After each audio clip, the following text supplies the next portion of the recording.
Mamankam memorial ട്രസ്റ്റും റീഎക്കോയും സംയുക്തമായി സംഘടിപ്പിക്കുന്ന 30ാമത് മാമാങ്കോത്സവത്തിന്റെ ഭാഗമായി നടക്കുന്ന അങ്കത്തട്ട് നിർമ്മാണത്തിന്റെ കാൽനാട്ടിൽ കർമ്മം നടന്നു.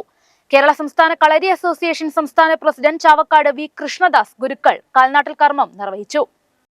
മാമാങ്കം മെമ്മോറിയൽ ട്രസ്റ്റും റീഎക്കോയും സംയുക്തമായി സംഘടിപ്പിക്കുന്ന 30ാമത് മാമാങ്ക മഹോത്സവത്തിന്റെ ഭാഗമായി നടക്കുന്ന കളരി ഉൾപ്പെടെയുള്ള ആയോധന കലകൾ നടത്താൻ വേണ്ടി നവാമുകുന്ദ ക്ഷേത്ര പാർക്കിംഗ് ഗ്രൗണ്ടിൽ ഒരുക്കുന്ന അങ്കത്തട്ട് നിർമ്മാണത്തിന്റെ കാൽനാട്ടൽ കർമ്മം കേരള സംസ്ഥാന കളരി അസോസിയേഷൻ സംസ്ഥാന പ്രസിഡന്റ് ചാവക്കാട് വി കൃഷ്ണദാസ് ഗുരുക്കൾ നിർവഹിച്ചു.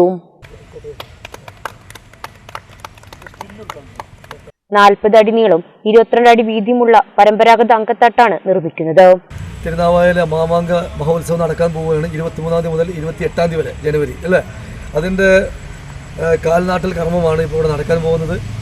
അങ്കത്തട്ടിൻ്റെ നിർമ്മാണത്തിൻ്റെ ആദ്യത്തെ കാൽ നാട്ടുന്നത് മലപ്പുറം ജില്ലാ Kalaripayattu association president, secretary Aneef Gurukkal, Hari Gurukkal, നമ്മളെ ചങ്ങമ്പള്ളി ഗുരുക്കൾ എല്ലാവരുടെയും അനുവാദത്തോടുകൂടി നമുക്ക് എല്ലാവർക്കും ഒരുമിച്ച് നിന്നിട്ട് അതിൻ്റെ കാൽനാട്ട് കർമ്മം നമുക്ക് ചെയ്യാവുന്നതാണ്. കേരള കളരിപ്പയറ്റ് അസോസിയേഷൻ ജില്ലാ പ്രസിഡന്റ് വല്ലഭട്ട് ഹരി ഗുരുക്കൾ അധ്യക്ഷത വഹിച്ചു.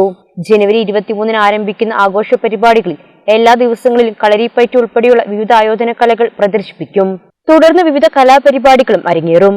ചടങ്ങ് റീഎക്കോ പ്രസിഡന്റ് സി കിളിർ, ഗ്രാമപഞ്ചായത്ത് അംഗങ്ങളായ Solomon Kalarikkal, Haris Parambil, Hanifa Gurukkal, Mamankam memorial trust vice chairman Changampally Musthafa Gurukkal, secretary Wahid Pallar, സ്വാഗത സംഘം ഭാരവാഹികളായ K Razak Haji, K Ali, Mulakkila Muhammad Ali, V Siddique, Chirakkal Ummer, Hanifa Kadavu, M Bava തുടങ്ങിയവർ പങ്കെടുത്തു.